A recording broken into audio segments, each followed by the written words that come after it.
जीवन में असफलता, बिछड़ेपन और निराशा का प्रमुख कारण है हमारी इस नकारात्मक सोच। यदि हम आज तक सफल नहीं हो पाए हैं तो इसके लिए हमें किसी को दोष ना देना चाहिए, क्योंकि अपनी आज ही स्थिति के लिए हम खुद जिम्मेदार हैं। नकारात्मक सोच कभी सफल नहीं होने देती और सकारात्मक सोच वाला व्यक्ति कभी असफल नहीं होता। मैं यह कार्य कर सकता हूँ, सकारात्मक सोच वाला व्यक्ति ऐसा सोचता है, किंतु जिसकी सोच नकारात्मक होती है वह सोचता है मैं इस कार्य को नहीं कर सकता। नकारात्मक नेगेटिव और सकारात्मक पॉजिटिव सोच वाले व्यक्तियों में केवल यही अंतर होता है। आप सेवन से कहिए कि भाग्य, सफलता, उपयोगिता और स्वास्थ्य आदि ये सब मेरे हुई है, चाहे परिस्थितियाँ कुछ भी क्यों ना हो। इस विचार को सदा मन में रखिए, उसे बाहर मत निकाल फेंकिए। अंततः जो वस्तु, जो सफलता, जो प्रसन्नता या जो सुख किसी दूसरे को प्राप्त हो सकता है वह आपको प्राप्त क्यों नहीं हो सकता? अवश्य हो सकता है। यदि आपकी सोच सकारात्मक हो तो ऐसा होगा भी। मेरे शब्द सजीव है, वे सत्य है, मेरे अनुशासन में है और जो मैं चाहूँगा उनसे करा लूँगा। इस संसार में ऐसे कितने मनुष्य हैं जो अपनी आत्मा की इस ध्वनि को शब्दों में व्यक्त कर पाते हैं। कितने मनुष्य ऐसे हैं जो सोचते हैं कि हमारे शब्द जीवन शक्ति है, हम जो कुछ भी सोचते हैं और कहते हैं इसका प्रतिबिंब हमारे मुख पर अंकित हो जाता है। हमारे मुख से जो भी शब्द निकलते हैं उनमें असीम सामर्थ्य होती है। ऐसी समाज है जिसका मानव जीवन का पूर्णतया प्रभाव पड़ता है। इसलिए किसी ने कहा है कि धरती आकाश भले ही मिट जाए किंतु उच्चारित शब्द कभी नहीं मिट सकते। मुख से निकले शब्दों में अद्भुत सामर्थ्य होती है। 1916 के यूरोपियन युद्ध में इस शब्द शक्ति ने बड़ा कमाल कर दिखाया। फ्रांस के उच्चतम सैनिक अधिकारी जनरल टटा ने अपने सैनिकों के हृदय में यह विश्वास भर कर दिया कि जर्मन सैनिक हमारे धरती पर पाँव नहीं रख सकते।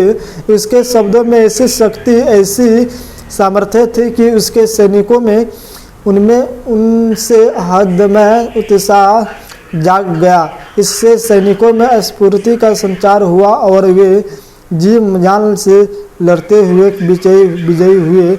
युद्ध में कार्यकर्ता चिकित्सकों का कथन था कि घायल सैनिकों की तो बात ही क्या, अभितु जो सैनिक इस युद्ध में मृत्यु को प्राप्त हो गए थे उनके मुख पर भी विजय की झलक स्पष्ट दिखाई देती थी। हमारे मुख से निकला प्रत्येक शब्द संदेशवाहक का कार्य करता है। उससे यदि प्रेम के शब्दों निकालेंगे तो वे प्रेम का संदेश देंगे और वे बैर विरोध के शब्द निकलेंगे तो बैर विरोध विरोध का संदेश देंगे।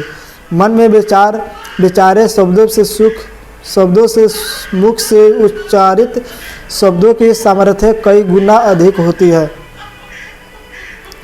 किसी अच्छे वक्ता के मुख से अच्छा भाषा सुनकर मनुष्य के चित्त पर जो प्रभाव पड़ता है वह उसी प्रकार के किसी ग्रंथ को पढ़ने से नहीं पढ़ सकता। पढ़े और सुने शब्दों में बड़ा अंतर होता है। पढ़े और सुने शब्दों में बड़ा अंतर होता है।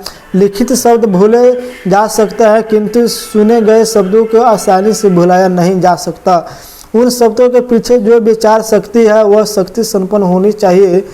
मनुष्य को सदा अपने मन में यह विचार करना चाहिए कि मैं यह कर सकता हूँ, मैं अवश्य कर सकता हूँ, मैं करके दिखाऊंगा, मैं अवश्य करूँगा, आदि। इन शब्दों के केवल मन में ही नहीं रखे अपितु बार बार इनका मुख से उच्चारण भी करें। फिर देखिए कि आप वे सब कर सकते हैं या नहीं। जो लोग हकलाते हैं, जिनके किसी से बात करते हुए भय लगता है, जो बात करने से संकोचाते हैं अथवा किसी हानि भावना से ग्रस्त हैं, उनको चाहिए कि वे किसी एकांत कक्ष में अथवा किसी एकांत स्थान पर जाकर शिवन से बात करने का अभ्यास करें तथा शिवन को शक्तिशाली समझकर बात करें और अपने प्रभु को सदा अभ्यास करें तथा शिवन को शक्तिशाली समझकर बात करें और अपने प्रभु को सदा अपने साथ उपस्थिति समझे। फिर देखिए उनमें कितना साहस उत्पन्न हो जाता है।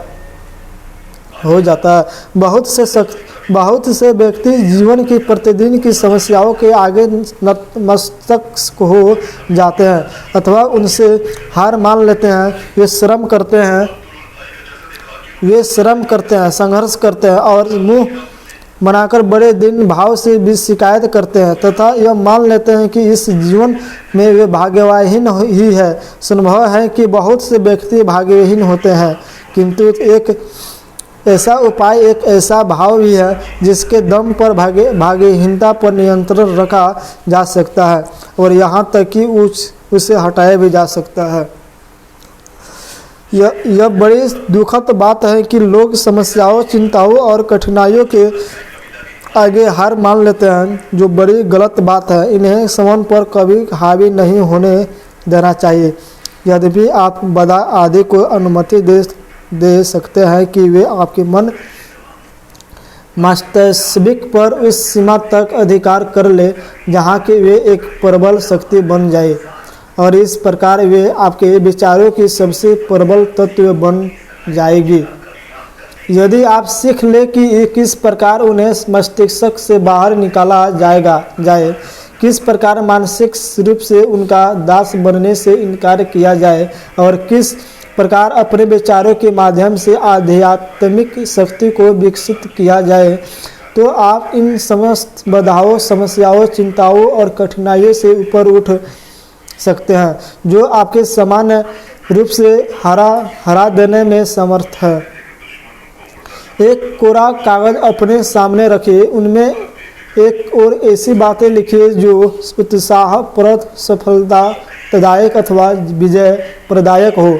इनके बराबर में इन शब्दों को लिखित जो उनके बिल्कुल विपरीत हो। इसके बाद शिवन से प्रश्न करिए कि आप इनमें से किन गुणों को अपनों में पाते हैं अथवा अवगुणों को। अब यदि आप देखते हैं कि आप में उन गुणों की कमी है और उनके विरोध गुणों से अधिकता है, तो घबराने की आवश्यकता नहीं। आपको अपनी कमी को ज्ञान हो गया है। यह क्या कम है। अब आप अपनी उन कमियों और गुणों को दूर करने का प्रयास कीजिए। अपने हद से बात करिए कि ये कमियां हैं, उनके किस प्रकार दूर किया जाए। यदि आप भगवान बनना चाहे तो वे भी बन सकते हैं। इसके लिए केवल दृढ़ इच्छा शक्ति की आवश्यकता है। एक स्थान पर खड़े होकर जोर जोर से अपना नाम लेकर शिवन से पूछिए, तुम यहाँ किस लिए आए हो? संसार से तुम्हारा क्या अभिप्राय है? तुम्हारा जीवन और तुम्हारा चरित्र क्या संदेश देने के लिए यहाँ है? तुम किस कार्य के नियमित आए हो? क्या तुम इस बात को समझते हो कि तुम्हें यहाँ कुछ करने के लिए भेजा गया है और जिस कार्य के लिए भेजा गया है, क्या तुम उस कार्य को कर रहे हो? क्या अन्य की तरह तुम भी इस संसार के लिए उपयोगित सिद्ध हो रहे हो? इस प्रकार के सैकड़ों प्रश्न हैं जो आपके शिवन अपने से पूछने चाहिए और इनका उत्तर भी आपको शिवन प्राप्त करना होगा। इस प्रकार आपको आत्मनिरीक्षण का अवसर मिलेगा। इसके साथ ही आपको बड़े विश्वास के साथ शिवन से ही ऐसी बातें भी करनी चाहिए। मैं परमात्मा का ही पुत्र हूँ, मैंने ही उसकी प्रतिमा को बनाया है, मुझसे उसकी सब दिव्य विभूतियाँ विद्यमान है। मैं जो चाहूँ वह कर सकता हूँ। मुझ में असीम शक्ति है क्योंकि मैं उस सर्वशक्तिमान परमेश्वर का पुत्र हूँ। इसलिए मुझे उसी प्रकार का कार्य करना चाहिए। मुझे उन संयोगिताओं की भरमार है जो मेरे मनोरथक सिद्ध करने के लिए आवश्यक है। इसलिए मैं जो चाहूँ वह कर लूँगा, जो चाहूँ पा लूँगा, मेरे लिए कुछ भी असंभव नहीं है। इसलिए मैं जो चाहूँ कर लूँगा, जो चाहूँ पा लूँगा, मेरे लिए कुछ भी असंभव नहीं है। श्रवण से बात करने से आपका साहस बढ़ेगा। श्रवण से बात करने से आपका साहस बढ़ेगा। आपकी प्रकृति बदल जाएगी, आपकी प्रकृति बदल जाएगी और आपके स्वभाव पर इसका अनुकूल प्रभाव पड़ेगा। आप अपने में विश्वास रखें, अपनी योग्यताओं में विश्वास रखें, क्योंकि आत्मविश्वास के बिना आप सफल या सुखी नहीं हो सकते। प्रबल आत्मविश्वास के सहारे ही आप सफलता प्राप्त कर सकते हैं। श्रवण से अपने हद से बात करते समय भी इन नकारात्मक विचार का प्रयोग कभी ना करें, क्योंकि केवल सकारात्मक विचारों से ही परिणाम मिलते हैं। क्योंकि केवल सकारात्मक विचारों से ही परिणाम मिलते हैं। यदि आप बाधाओं को जीतना चाहे, यदि आप बाधाओं से जीतना चाहते हैं तो श्रवण से कहिए, मैं हारने में विश्वास नहीं करता। अपने बाधाओं में हारने में विश्वास नहीं करता। इस प्रकार अपनी चेतना की गहराइयों में सकारात्मक विचारों के नमूने की विकसित करें। हम बाधाओं का सामना किस तरह करते हैं, यह सीधे रूप से हमारे मानसिकता से संबंध होता है। हमारी अधिकतम कठिनाइयाँ वास्तव में मानसिक ही होती है। यदि आपको कोई बाधा या कठिनाई अधिक समय से परास्त करती चली गई आ रही है, तो असंभवतः ऐसा इसलिए है क्योंकि आपने श्रवण को लंबे समय तक यह बताया कि आप इस बारे में कुछ नहीं कर सकते। आपने अपनी योग्यताओं पर जोर दिया है और आपके मस्तिष्क ने धीरे धीरे इस निष्कर्ष पर विश्वास कर लिया है। जब आपके मस्तिष्क को यह विश्वास हो जाता है तो आपको विश्वास हो जाता है, क्योंकि आप जो सोचते हैं वही आप होते हैं।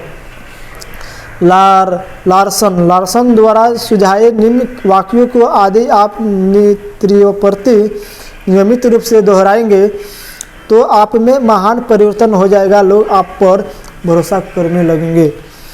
आप प्रतिदिन दोहराए, मैं जो हूँ उसमें अधिक बनूंगा, मैं जो हूँ उनसे अधिक बनूंगा, मैं और अधिक उपलब्धि अर्जित करूंगा, क्योंकि मैं जानता हूँ कि मैं ऐसा कर सकता हूँ। मैं कठिनाइयों में दृढ़ निश्चय बनकर साहस नहीं छोड़ूंगा। मैं केवल सत्य और स्वतंत्रता के सिद्धांतों का पालन करूंगा। मेरे शब्दों में सदा उत्साह की प्रकट होगा। मैं सदा परोपकार की भावनाओं से ही कार्य करूंगा। जब आप अपने आप से इस प्रकार की बातें कर रहे होंगे तो आरंभ में संभवतः आपको यह लगे कि क्या यह मूर्खता है, किंतु आपको इस अभ्यास को बीच में ही नहीं छोड़ना चाहिए। कुछ ही समय में आपको मन की यह भावना दूर हो जाएगी कि यह मूर्खता नहीं है, अपितु इससे आपको लाभ होता दिखाई देगा। तब आप अपने विषय में अधिक उच्च विचार रखने लगेंगे। इससे आपके विश्वास की वृद्धि होगा, दृढ़ता और सुरक्षा की भावना जागृत होगी। आपको अपनी योग्यताओं पर अधिकाधिक विश्वास होने लगेगा, यहाँ तक कि आप अपनी दृष्टि में हुई बहुत ऊंचे उठ जाएंगे।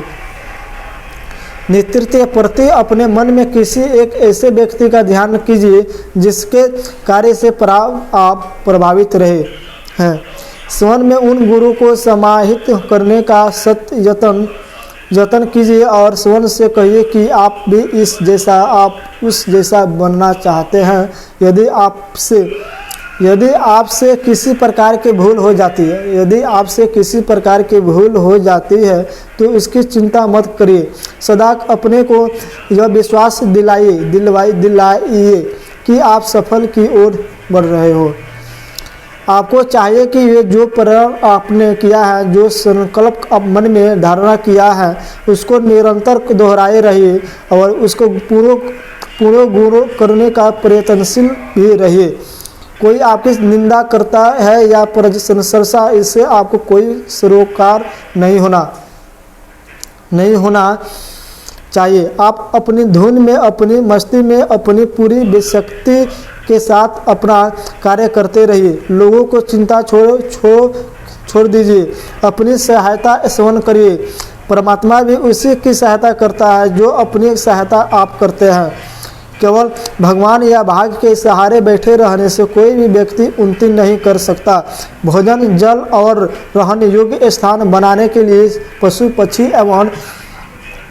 एवं वृक्ष पौधे तक प्रयत्न करते हैं, तब आप क्यों नहीं। आप हर क्षेत्र में इतनी भीषण प्रतियोगिता है और महंगाई इस हद तक बढ़ रही है कि धनार्जन का पूरा प्रयत्न किए बिना कुछ भी नहीं होता। उद्यम करने से ही कार्य सिद्ध होते हैं, मनोकामना करने से नहीं। ऐसा भी नहीं कि आप भाग्य या भगवान का महत्व ना हो, लेकिन उद्यम का सबसे भी अधिक महत्व है। लेकिन उद्यम का उससे भी अधिक महत्व है। वस्तुतः भाग्यवादी भी भाग्य को स्वरूप को भली भांति नहीं जानते। भाग्य भी कार्यक्रम का ही एक रूप है जिस परिणाम के नाम से जाना जाता है। परमात्मा स्वयं अपने क्रम में लगा रहता है। जैसे कि गीता में कहा गया है, यदि मनुष्य भाग्य के सहारे बैठा रहता है तो नए नए चमत्कारिक एवं वैज्ञानिकों आविष्कार ना कर पाता है और वह जंगली जीवन की व्यक्ति करता रहता। सही दृष्टिकोण यही है कि हम परमात्मा पर पूर्ण विश्वास रखते हुए अपने कर्मों को पूरी बुद्धिमानी, चतुराई एवं कुशलता से करने का प्रयत्न करें। यह तथ्य अत्यंत महत्वपूर्ण है कि परिस्थितियाँ चाहे कितनी बदतर हो, सकारात्मक सोच रखना, सकारात्मक दृष्टिकोण अपनाना, सकारात्मक बातें और कर्म करना सदैव आपके हाथ में रहता है। यही सफलता का मार्ग है। इस मार्ग पर चलकर आप अवश्य ही सफल होंगे।